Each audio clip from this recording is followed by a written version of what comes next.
Está no ar o programa Espaço Cidadão com Robson Carvalho.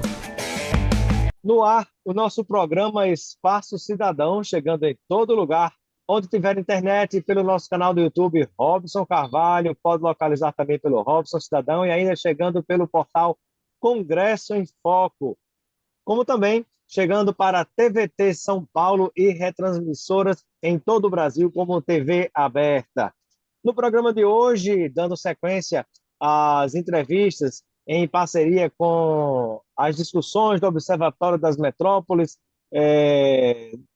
inserindo-se no processo eleitoral, tentando mostrar que um outro futuro é possível para o nosso Brasil e para o mundo. Vamos aqui tratar da temática hoje, que é transição ecológica, em mais uma entrevista aqui, contribuindo com quem nos acompanha nesse momento, com uma discussão muito importante. Hoje temos 3 convidados, vamos conversar com a professora Natália Moll, que é lá da Universidade Federal de Minas Gerais, do Núcleo de Belo Horizonte, do Observatório das Metrópoles. Ela é doutora em Planejamento Urbano. Também o professor Wilson Roseguini, da Universidade Federal do Paraná. Ele é doutor em Geografia e é do Núcleo lá de Curitiba. E ainda conosco a professora Temis Aragão, que é do Núcleo da Região Metropolitana do Rio de Janeiro, e ela também é professora do IBMEC e doutora em Planejamento Urbano e Regional. Feita essa apresentação, eu já vou partindo direto ao ponto aqui, ao nosso assunto, começando com a professora Natália Moll, lá de BH, Belo Horizonte, na nossa região sudeste do Brasil, perguntando sobre, na hora que a gente pensa, professora, nessas situações de desastres climáticos, nesses problemas que nós observamos aí, de tantas surpresas ruins que vemos tendo no nosso Brasil, a situação às vezes é mais complicada dentro das cidades devido a tanta demanda que existe acumulada, que existe conjuntamente? Olá, pessoal, é um prazer estar aqui, Robson. Eu queria cumprimentá-los primeiramente. Sim, nas cidades, né, se a gente pensar no ciclo da água, as cidades foram os lugares em que mais transformaram. Se a gente comparar com cidades rurais, o campo, o ambiente rural, ele foi menos tocado possível. Então, se a gente pensa na questão das chuvas, da evaporação, né, da incorporação, quando a gente tem um ambiente que ele foi todo modificado, naturalmente ou não naturalmente, a gente vai interferir nesse ciclo da água. Então, a permeabilidade é super Na importante. Então, a hora, gente na tem hora que que você tem tentar. muito asfalto nas cidades hoje em dia, né? Cidades às vezes construídas mais para carros do que para pessoas, então Sim, o asfalto sim. impermeabiliza e tanto dificulta que a água que se infiltra no lugar onde era para ela estar caindo, como também leva essa água para alguns lugares naturalmente mais baixos, né? Que acaba influenciando mais ainda nas inundações, né? Sim, e o que que a gente fez? Nós tampamos os rios, né? Então, a gente interferiu totalmente nesse ciclo da água. Então, infelizmente, são nas cidades as cidades que vão sofrer os maiores impactos. E são, né? A gente tem a maior parte da população vivendo na cidade. Então, a gente tem esse grande desafio aí pela frente. Portanto, na hora que tem um problema grave, né, há uma quantidade muito grande de pessoas que estão ali juntas, acumuladas, acabam sofrendo e reverberando muito mais esse impacto, né? Sim, a E, maior parte da população brasileira vive em cidades, né? Então, a gente tem esse desafio aí. e uma informação interessante que tem no artigo que a professora trouxe, para a gente finalizar e passar para o próximo colega professor, é a questão de que há uma pesquisa da Confederação Nacional dos Municípios Brasileiros que mostra que 93% dos municípios já foram atingidos de alguma forma, né, por algum tipo de desastre, entre aspas, desastre natural. Isso entre 2013 e 2022, né, professora? Exatamente isso. Então, a gente vê o que acontece, né?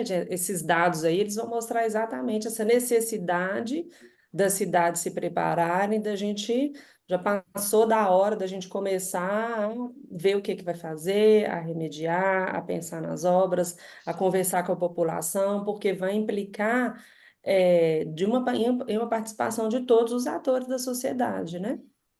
Sem dúvida.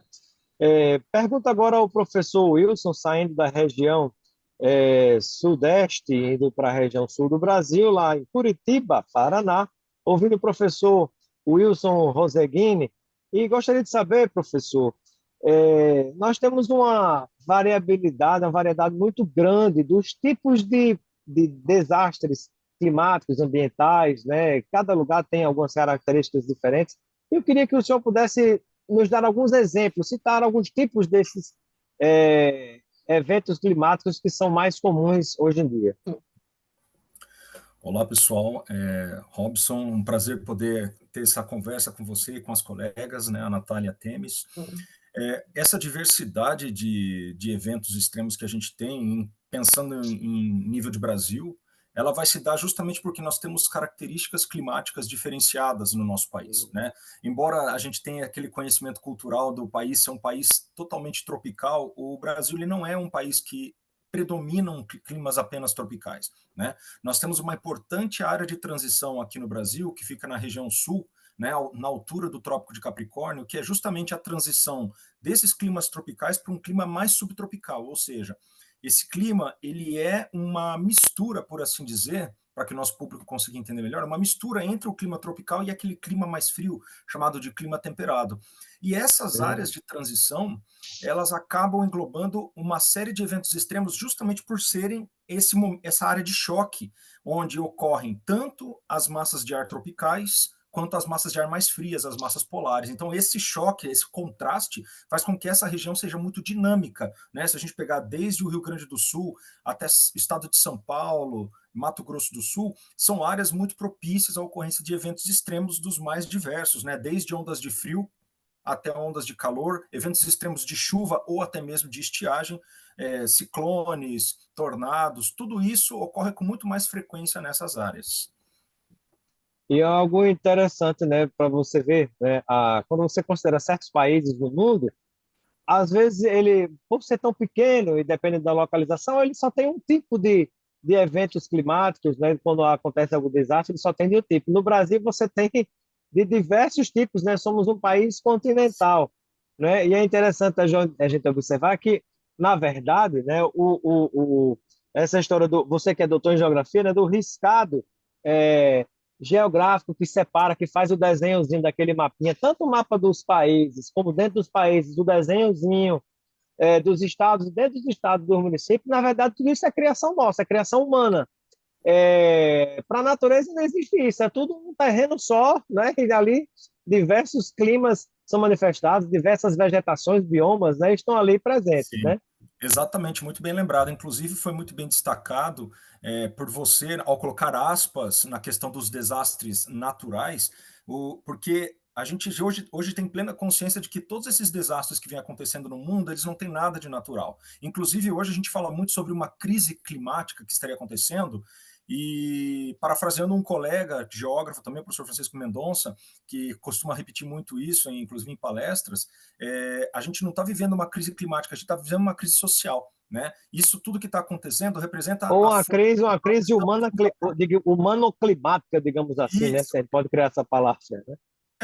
A gente está, da forma como a gente está se apropriando do espaço natural, né, do planeta e devastando tudo isso, isso é uma crise social, né? E a gente sabe que ela também é social porque os impactos eles deixam muito claro isso com relação às populações que são mais impactadas. A gente sabe que as populações mais vulneráveis do nosso planeta, e aí pensando no Brasil, um país que, como já foi bem lembrado, tem a maior parte da população nas áreas urbanas, nós sabemos quem são essas pessoas que são mais impactadas, né? Os pobres, as pessoas que estão marginalizadas, pessoas pretas, e fora comunidades tradicionais, povos originários, nossos indígenas. Então, esses são as comunidades, são as pessoas que são mais impactadas por esses eventos extremos e que tendem a aumentar cada vez mais.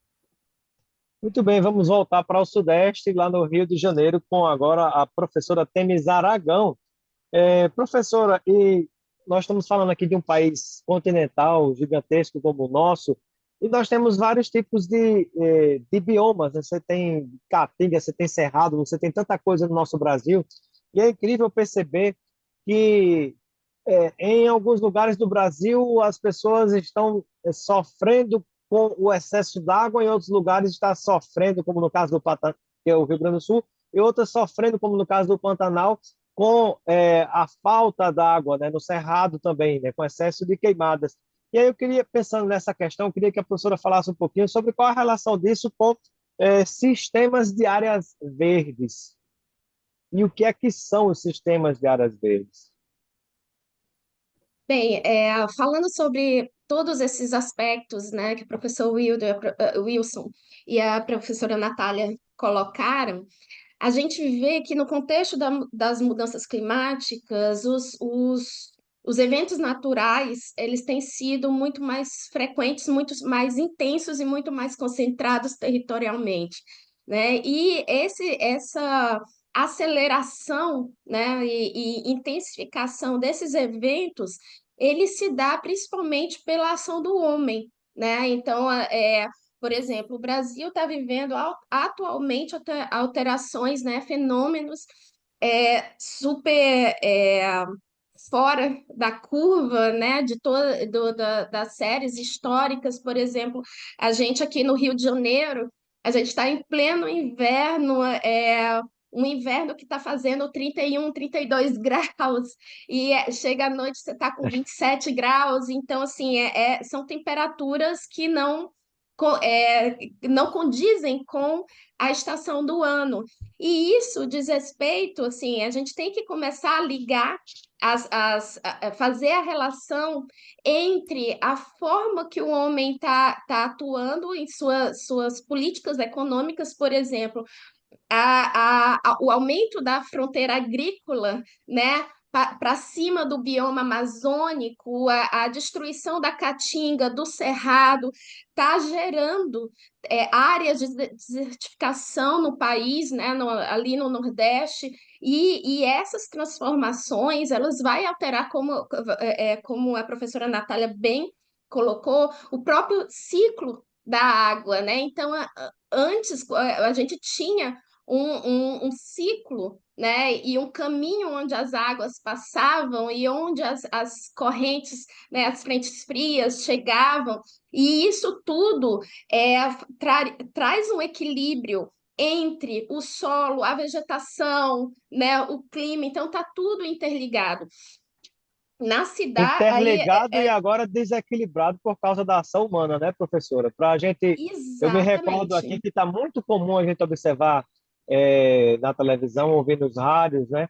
É, como é que pode uma queimada que aconteceu na Amazônia, daqui a pouco a fumaça foi bater lá em São Paulo, uma queimada que aconteceu no Cerrado, aí foi bater no Pantanal, aí foi chegar essa queimada lá no Paraná, né, como aconteceu nos últimos dias, né? Então, percebe-se que tudo está interligado. O jeito que a gente tem, eu tô aqui em Brasília, né, você vê os carros passando, eles têm as vias, então do mesmo jeito você tem os rios que passam pelo seu curso, que a gente vê a olho nu, né, que é exatamente no chão, vamos dizer assim, mas também tem os rios aéreos, né, que eles acabam sendo perturbados e às vezes em vez de distribuir a água por todo o planeta onde está precisando, acaba distribuindo poeira, fumaça, né, e outros problemas para a população por causa desse desequilíbrio, né?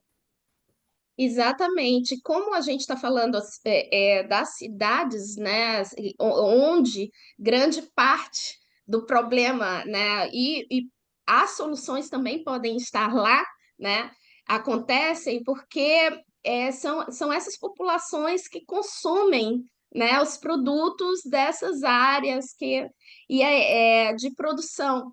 E no caso das cidades, a gente vai ter esses ambientes onde vão ser impermeabilizados, ambientes construídos que vão absorver energia. Então, a gente vai transformar tanto esse ambiente natural que hoje uma parte da solução, né, para amenizar, né, mitigar e, de certa forma, adaptar as cidades a esse novo contexto é a recuperação, né, tentar trazer de volta alguns aspectos, algumas estruturas naturais ao tecido urbano. Então, o que são os espaços verdes? É exatamente a recuperação, né, de espaços onde a gente pode dotar de uma infraestrutura baseada na natureza, né? Por exemplo, a gente tem a drenagem que a gente chama drenagem cinza, que é aquela da engenharia da boca de lobo e tal, que capta Drenagem essa de água esgoto, aí, né, por exemplo, né? exatamente, e que joga O direto assim saneamento. o saneamento. A gente tem toda essa engenharia, porém, a gente tem processos naturais que podem entrar como infraestruturas, né, complementarem a infraestrutura humana. Então, assim, a natureza tem grande capacidade de autodepuração. A natureza ela tem grande capacidade de absorver,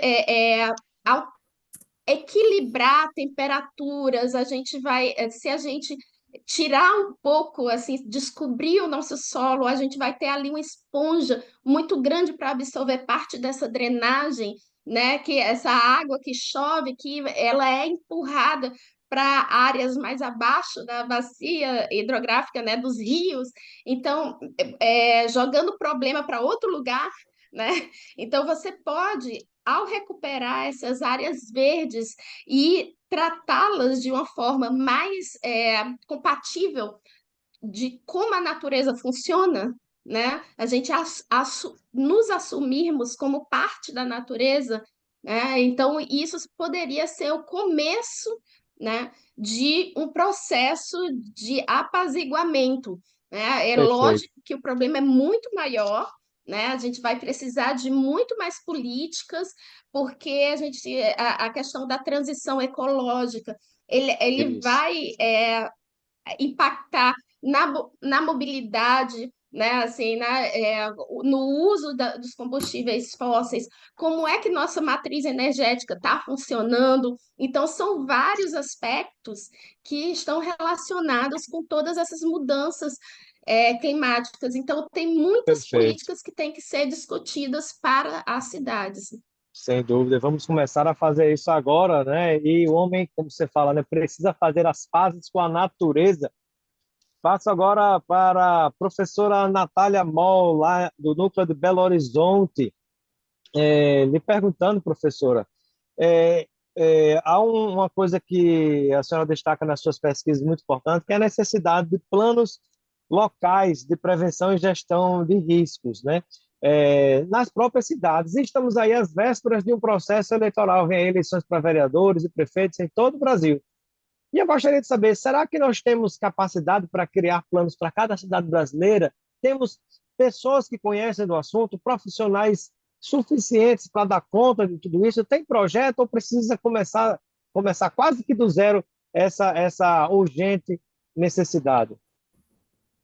Sim, esse é um grande desafio, né? A gente tem esse instrumento que ele é importante que ele seja local, porque ainda que a gente tem, né, os próprios biomas, cada cidade, cada localidade, ela vai ter sua especificidade, ela vai ter o seu problema, ela vai ter a sua característica, então ele tem que ser Ou seja, local. no Cerrado tem um tipo de problema que dá um tipo de solução diferente, já na Caatinga é outra coisa, área de Mata Atlântica é outro tipo de problema e de solução, né? Sim, e você tem o microclima local que vai interferir. Então, são Isso. dois instrumentos que são muito importantes, que é esse que você falou, que é o plano de prevenção de risco, e o plano de ação climática, que é o que a gente está trabalhando com mais profundidade, né? A gente está desenvolvendo uma metodologia para que os municípios elaborem os seus Hum, próprios planos de ação climática. Em geral, são excelente. grandes municípios que têm realizado, porque é um processo que ele demora, ele precisa de profissionais especializados, ele gasta, ele precisa de um recurso financeiro um pouco mais importante. Então, né, a gente tem um projeto financiado pelo CNPq, em que nós, Fundação João Pinheiro, FMG, algumas universidades, nós somos 15 a 20 professores e pesquisadores, então a gente está entregando essa metodologia para que os municípios elaborem os municípios, e municípios de pequeno e médio porte. Então, a gente está falando de municípios de até 100 mil habitantes. né? A gente vai entregar, são tutoriais, é um método que o município possa olhar envolvendo a comunidade, envolvendo os diversos atores do território, porque é uma transição que ela tem que ser feita por todos, como eu disse. Né? Então, é uma ação local, porque a gente precisa conhecer os problemas locais e a gente precisa estabelecer ações locais, né? Pequeno, médio e longo prazo. Então, são os dois instrumentos.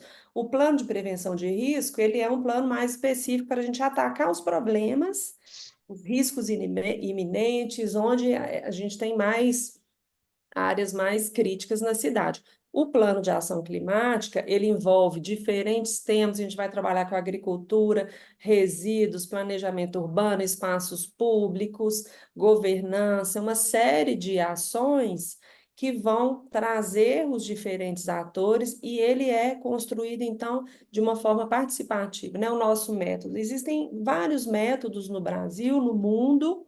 A gente fez um adaptado para a realidade brasileira e para a realidade de pequenos e médio, de municípios de pequenos e médio porte, onde a gente sabe que tem uma mais restrição financeira, um corpo técnico menor, né? Mas os impactos, como eles não estão restritos às cidades com mais de 1 milhão de habitantes. Então, a gente tem que Isso.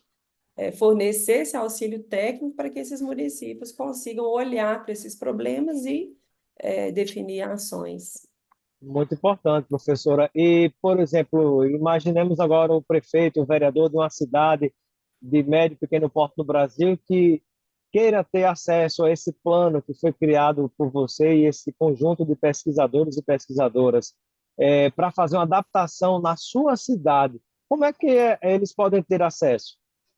A gente vai divulgar até o final do ano, né, o resultado dessa pesquisa. A ideia é que ela seja disponibilizada no site, a gente está negociando em qual site que vai ser, talvez plataforma Adapta Brasil, a gente não sabe ainda, a gente está acabando, como foi um projeto financiado pelo CNPq, a gente quer, a ideia é abrir de fato, né, e a gente está aplicando agora em algumas cidades observadoras, o método já está finalizado, então a gente está aplicando em algumas cidades observadoras exatamente para elas testarem. É possível, quais dificuldades, porque nós somos academia e grupos de pesquisa, né? Então, às vezes foi um processo muito rico, porque a gente na academia, a gente pensa uma determinada forma de trabalhar, quando a gente vai para a realidade municipal, ela é um pouco diferente. Então, ele Sem foi dúvida. pensado, ele foi ajustado exatamente para o gestor municipal. Até o final do ano a gente vai divulgar e com certeza vai ser um prazer falar mais, divulgar e apresentar esse método.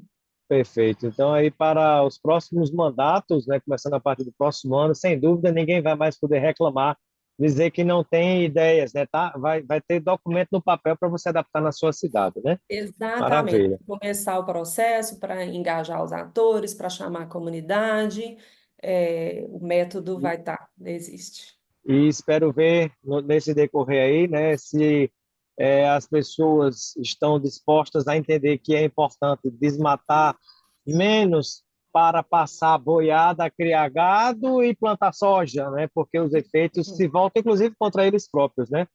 E Com agora eu certeza. vou tentar conversar agora com o professor Wilson Roseguini, lá de Curitiba, lá na região sul do Brasil, que tem um estudo muito bacana sobre a questão da energia elétrica, os impactos da energia como um todo e também da própria energia elétrica, né, no meio ambiente e as necessidades, né?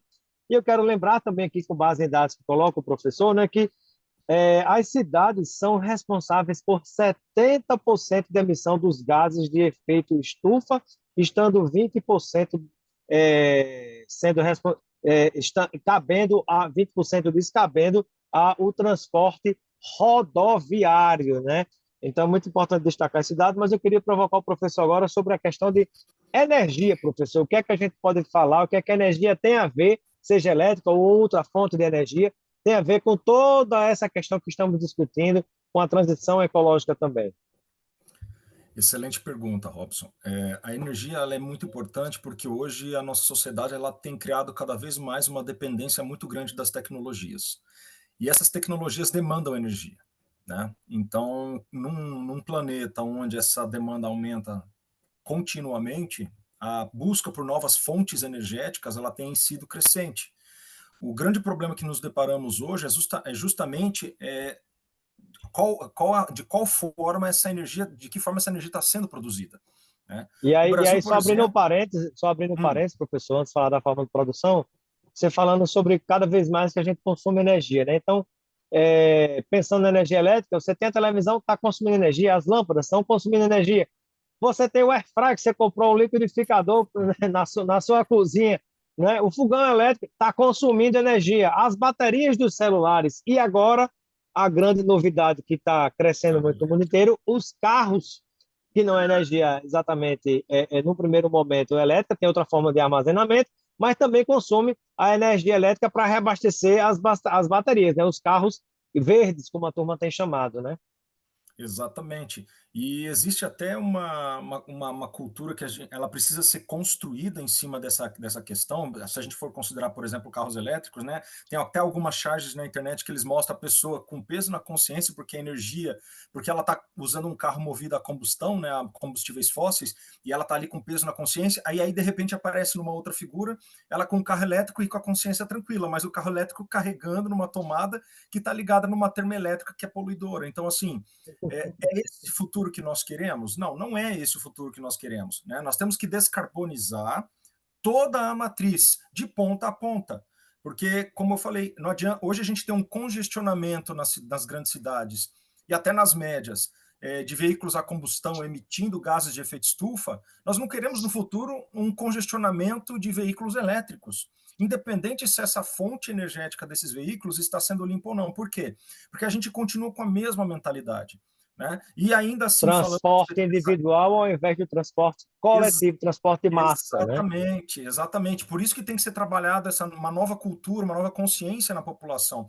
E mais, essa dependência da energia que a gente vem criando cada vez mais por conta das tecnologias, ela está já começando a ser excludente, porque o custo da energia também tende a aumentar por conta dessa busca pela energia, pelo consumo, e a gente vai cada vez mais deixando as pessoas mais pobres de fora desse processo, né? E ainda assim, as próprias fontes que são ditas limpas de energia, que hoje estão sendo buscadas de forma muito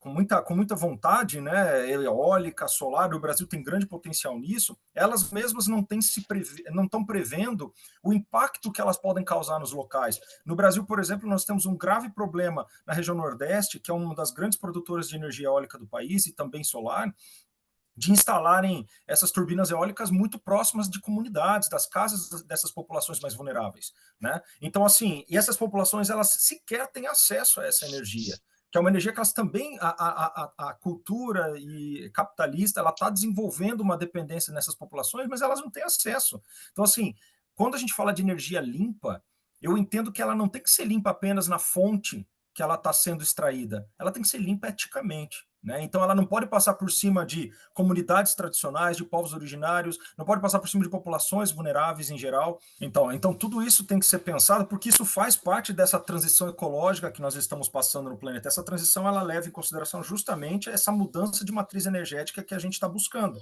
né? O próprio governo federal, ele tem um plano de ação que ele chama de um plano de ação de neoindustrialização, onde ele considera esses aspectos, né? Se eu não me engano, através do Ministério de Desenvolvimento, Indústria e Comércio, mas a gente também pode trazer essa discussão para o nível local, né, aproveitando que nós teremos eleições esse ano, e pensar justamente com os governantes, né, com os candidatos, se eles têm projetos nessa área, né, envolvendo a questão climática, e cobrar esses governantes para que eles tragam essa discussão. Eu achei muito interessante o que a Natália trouxe a respeito dos planos de ação climática. Eu participei da construção do plano de ação climática aqui de Curitiba, e claro que, como academia, a gente tinha uma série de críticas que a gente tentou resolver ali dentro, mas é um espaço também de discussão política, onde a gente nem sempre consegue inserir esses detalhes, mas a gente conseguiu construir esse plano de ação, e agora, né, por fazer parte do Fórum Curitiba de Mudanças Climáticas e do Fórum Paranaense de Mudanças Climáticas, eu e os colegas que participamos, a gente está tentando agora fazer com que esses planos de ação sejam espalhados nas outras cidades no interior do estado. Vamos ver se a gente consegue incentivar essa construção, porque é fundamental a gente levar em consideração todos esses detalhes, né? Muito bem, né? E antes de passar para a professora Temes, lá no Rio de Janeiro, uma última pergunta ainda ao professor Wilson, você coloca nos seus artigos, né, traz uns dados que, por exemplo, 20% do transporte rodoviário, né, ele gera gás, né, emite gás do efeito estufa, e eu me lembro do transporte dentro das cidades também, né, nos ônibus, né, nos carros, né, a quantidade de poluição que tudo isso gera. E isso me faz lembrar, junto à questão da necessidade do transporte em massa, em vez de cada vez mais transporte individual, né, o carro, mais ônibus, mais metrô e menos carro, né, isso me faz lembrar sobre a coalizão triplo zero. Eu queria saber se a coalizão triplo zero, né, você pode até explicar para quem não sabe o que é coalizão triplo zero, o que é que ela, como é que ela se relaciona com esse tema que a gente está falando aqui da transição ecológica? Tudo isso ele vai envolver uma série de discussões relacionadas ao próprio transporte, né? A gente tem um problema hoje que está muito relacionado à questão dos modais. A gente tem que levar em consideração a questão dos modais, a questão, por exemplo, de zerar essas emissões dentro desses transportes, de preferência um transporte mais coletivo, até mesmo a questão relacionada às tarifas, porque hoje uma das coisas que tem impedido a população de utilizar o transporte coletivo é o preço da tarifa. Nós temos um sério problema aqui em Curitiba hoje relacionado à questão da tarifa, que ela é muito cara. Teve uma diminuição significativa da procura da população em geral pelo transporte coletivo por conta do aumento dessa tarifa. Então, assim, tudo isso tem que ser levado em consideração. A questão modal, né, de você poder conectar diferentes tipos de transporte, investir, por exemplo, em ciclovias, em menos transporte individual, e poder fazer, por exemplo, estações de conexão entre uma ciclovia e o próprio ônibus, né? Então, tudo isso é trabalhado dentro desse conceito do triplo zero. Então, é basicamente você zerar em uma série de aspectos todos esses problemas que estão envolvidos dentro dessa cadeia do transporte e da mobilidade, né? Perfeito. E, Inclusive, assim, inclusive com ônibus verde, como se diz, né? Que não gere essa poluição mais diretamente através de que geram esses gases do efeito estufa, né? Como exato. o que utiliza combustíveis fósseis. Muito bem. Vamos partir agora para a professora Temis Aragão, né? Eu queria ouvir a professora Temis sobre a questão da infraestrutura verde, professora Temis. O que é que a gente pode destacar diante de toda essa discussão em relação ao tema da infraestrutura verde? Bem, eu vou fazer um gancho, né, com o que o professor Wilson estava falando, né, até para falar um pouco sobre o triplo zero, né, o que que seria isso, né, que é um movimento que vai tratar de zero tarifa, zero emissões e zero mortes no trânsito. No Por que trânsito, que isso. isso é tão importante, né, para as cidades? O que que isso tem a ver com as infraestruturas verdes também, né? Porque nesse processo de transição, de transformação das cidades para se adaptar, para mitigar esses processos de impactos climáticos nas cidades, a gente vai ter que associar, né, essas infraestruturas naturais, né, às nossas infraestruturas humanas, né, dessas aglomerações no ambiente urbano. Então, por exemplo, a gente tem que reconhecer que os rios, né, e os espaços ainda livres, verdes das cidades, eles se interconectam. Os rios, por exemplo, eles são estruturas lineares, né, e contínuas nas cidades. Os rios, eles possuem uma vegetação ciliar, né, que ela pode prestar um grande serviço à cidade. Por exemplo, as grandes avenidas, né, as grandes estruturas, como o metrô, como, né, BRT, elas cruzam essas estruturas verdes e azul, né, dos rios. Então, se a gente se apropriar desses espaços como espaços de lazer, espaços de drenagem, né, que a água vai atravessar, ser absorvida pela terra, essa O rio vegetação vai seguir seu curso proporcionar. normal, né? Exato, mas assim, entender elas como uma área sombreada, onde ciclovias podem passar através dela e levar essa população, né, no cruzamento dessa infraestrutura verde com o ponto de coleta né, de um metrô, uma estação de metrô, por exemplo. Você não precisa do seu carro para sair de casa para ir para a estação, né? E você não precisa passar por ruas que não estão sendo desenhadas, né, para o pedestre, né? Então, você se apropriar desses espaços verdes para que esses espaços verdes sejam verdadeiros corredores de fluxo humano. A gente tem que pensar também em redesenhar nossas ruas, né? As nossas ruas locais, aquela lá da nossa habitação, sem ser a avenida onde tem comércio, aquela rua não tem necessidade de ser asfaltada, né? Então, por que que a gente não adota, assim, já que a tendência, né, seria transformar uma mobilidade baseada no carro particular para uma mobilidade de bicicleta e de transporte coletivo. Então, vamos resgatar o espaço público, né? Retirar o espaço público, esses estacionamentos que são privativos, né? Assim, é um espaço público que é privatizado temporariamente pelos proprietários de carro. Vamos apropriar esse grande espaço no tecido urbano para as calçadas de nossas cidades que muitas vezes tem 50 centímetros de largura, não tem espaço para uma árvore, não tem espaço por um jardim drenante, né? E assim, a gente substituir o asfalto por paralelepípedo, outro material que E, consiga e que um dirá percentual acessibilidade para um mínimo. cadeirante, né, professora?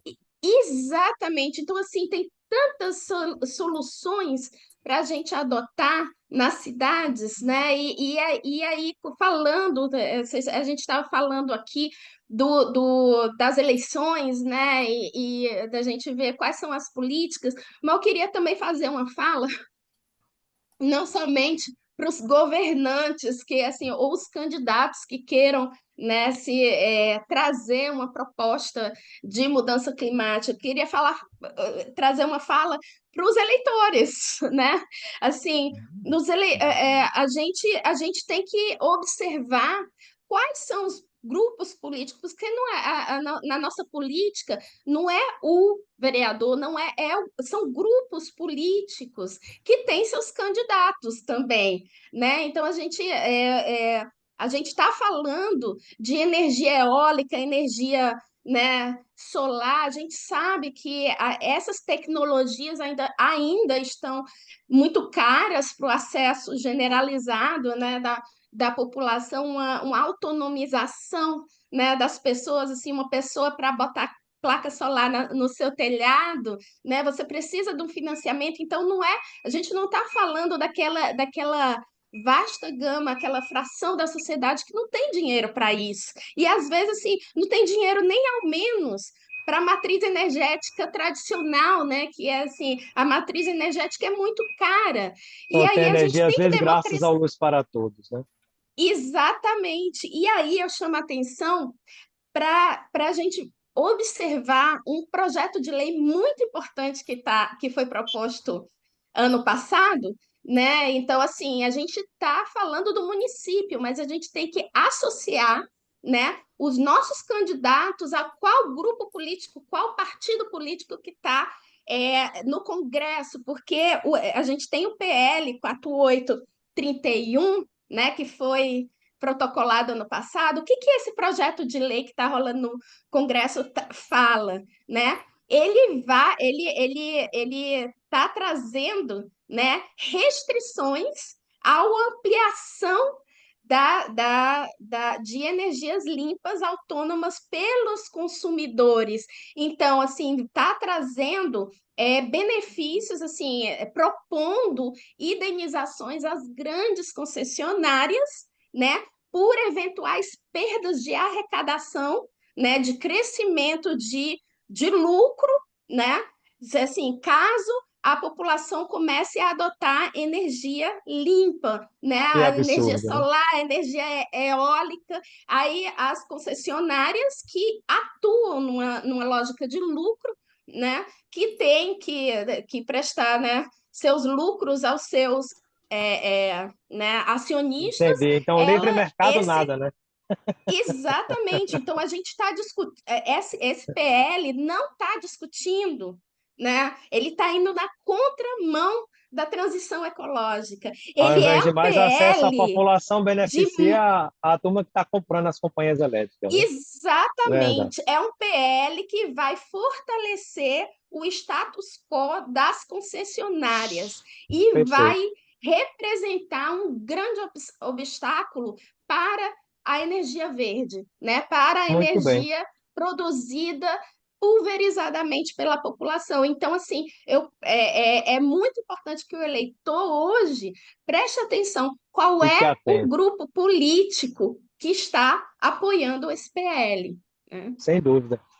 O tempo passa rápido, vamos agora à nossa última rodada com as considerações finais de cada um e cada um no nosso programa, né? E nas suas considerações finais pode complementar com algum tema, diante de tudo que a gente discutiu, quais são possíveis caminhos, soluções, sugestões, alguns tópicos nesse sentido, nas despedidas de vocês, vocês podem colocar. Eu começo me despedindo e agradecendo a professora Natália Moll, lá do Núcleo de Belo Horizonte, Minas Gerais. Professora, obrigado pela sua participação e eu deixo o momento para suas considerações finais aí, pode complementar com algo que você considere relevante e que aponte possíveis soluções para esses problemas climáticos que nós estamos vivendo, né, e olhando para a transição ecológica.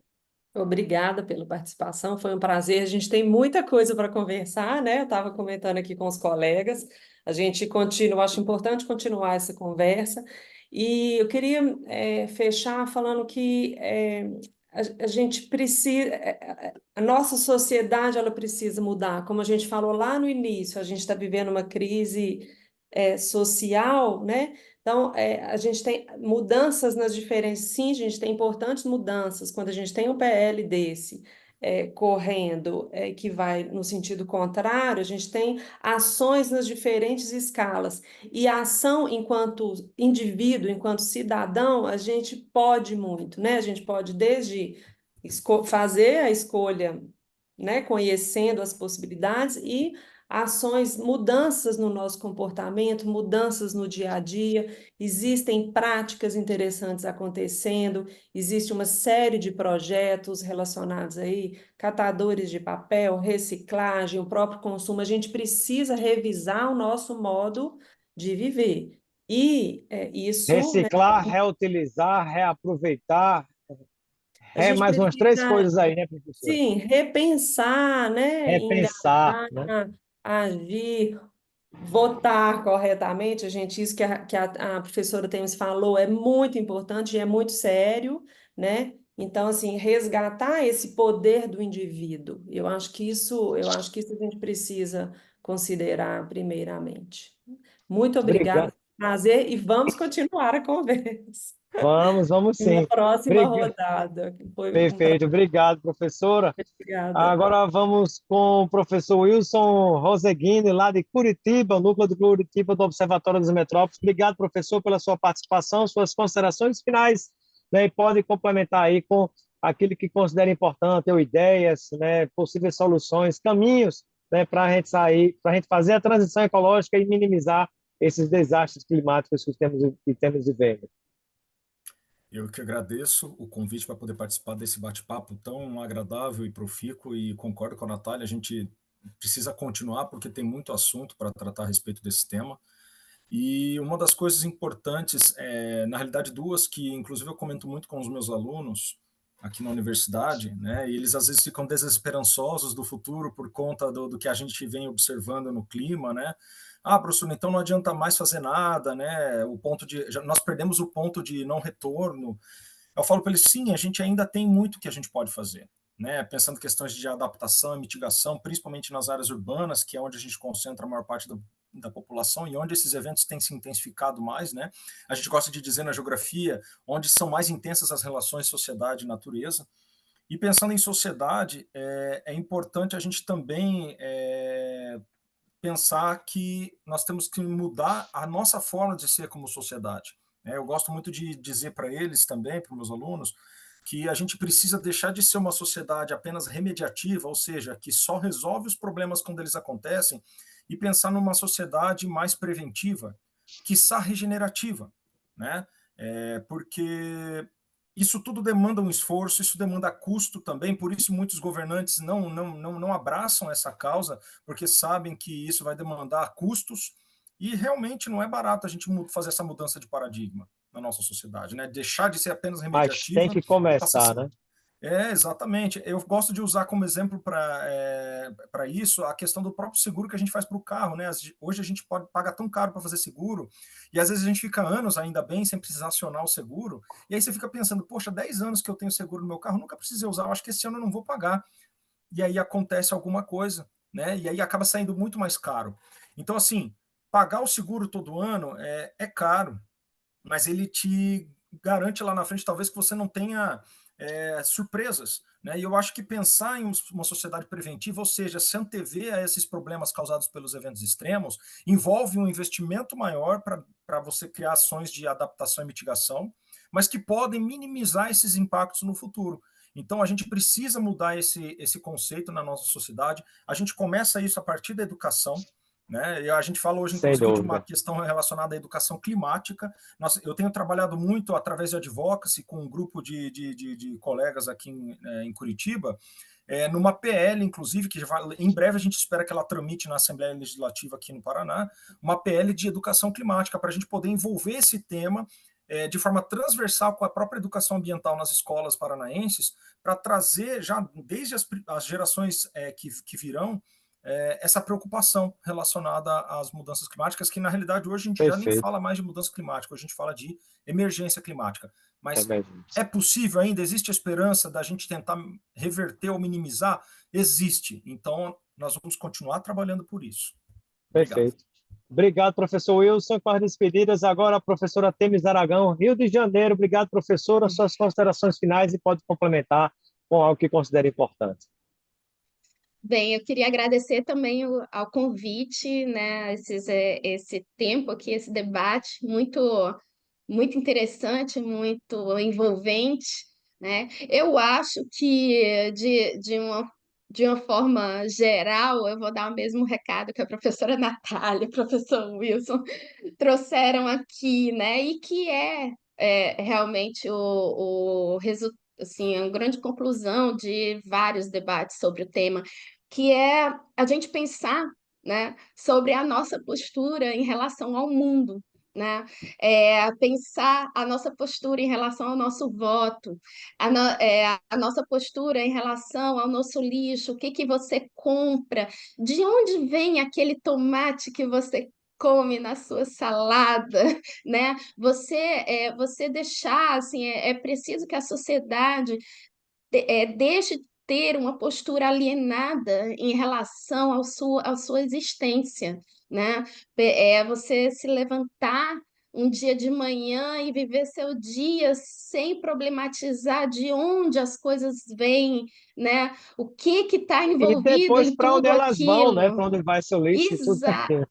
Exato, e não conseguir ver que às vezes o impacto negativo do seu cotidiano, alguma coisa que acontece no seu cotidiano, choveu, alagou, e você não conseguiu chegar no seu trabalho, aí, ai, quem é que eu vou culpar?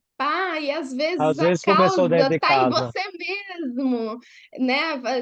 Tá em você mesmo e nas práticas que você reproduz dentro dessa turba social, né? Que vive o mundo sem se questionar, né? O que a gente está fazendo com o nosso planeta. E aí, assim, quando eu falo o que a gente está fazendo com o nosso planeta, não é numa visão ingênua, né? Fantasiosa ou de uma forma é, panfletária, é o que a gente está fazendo mesmo, né? Você vai para o seu trabalho de carro, de bicicleta, você vai pegar um ônibus, você vai pegar um metrô, as decisões que você toma na vida faz parte disso, né? Quem você vota, assim, tem assim, Tudo quem está você ligado. vota está defendendo isso, né? Está defendendo o resgate dos rios, o resgate das áreas verdes, a arborização da sua casa, ou está defendendo o asfalto, né? Está defendendo a concessionária área, quem as pessoas estão defendendo. Então, se situar no mundo, entendendo que você faz parte de tudo isso, né? E mais uma vez, obrigada, parabéns pelo espaço, né, de debate. Eu acho super importante esses canais e que esse tema cada vez mais venha com mais intensidade para a sociedade. Muito obrigado a vocês.